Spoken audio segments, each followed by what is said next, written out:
नमस्कार. आज आपण भरलेल्या वांग्यांची भाजी करणार आहोत. तर त्यासाठी आपण तयार करूया. सर्वात आधी आपण त्यांना कापून घेऊया, देठ कापून घेऊया आणि त्याचे 4 भाग करायचे आणि पाण्यात टाकायचे. कीडक असतील तर बघून घ्यायचे छानपैकी. त्याला गूळ, शेंगदाणे हे साहित्य लागणार आहेत. त्याला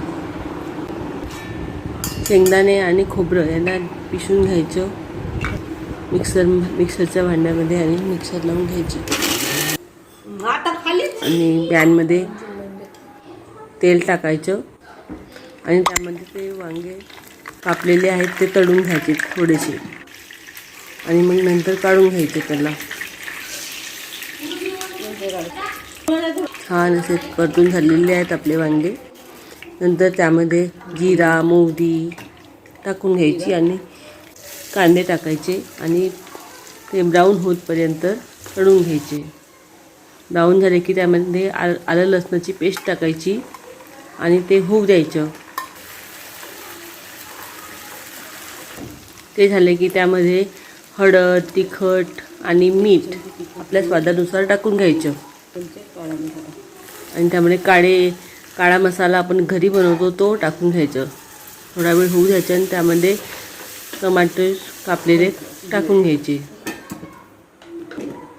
आणि ते झाले की त्यामध्ये आपण ते खोबरा आणि शेंगदाण्याचे कूट टाकून घ्यायचं आणि परतून घ्यायचं. तर छान असं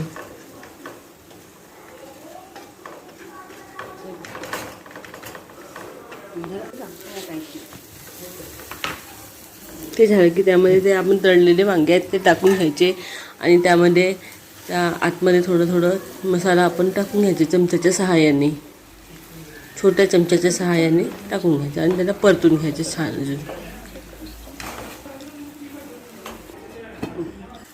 वाफवून घ्यायचं आणि त्यामध्ये 1 ग्लास पाणी टाकायचं. आपल्या अंदाजानुसार आपण थोडं जास्तही टाकू शकतो पाणी. छान अशी भाजी तयार झालेली आहे आपली. आणि त्यामध्ये वरून कोथिंबीर टाकायची, छान परतून घ्यायचं 1 वेळ आणि बंद करून घ्यायची गॅस. ही झाली आपली भाजी. लाईक, सबस्क्राईब आणि शेअर करा.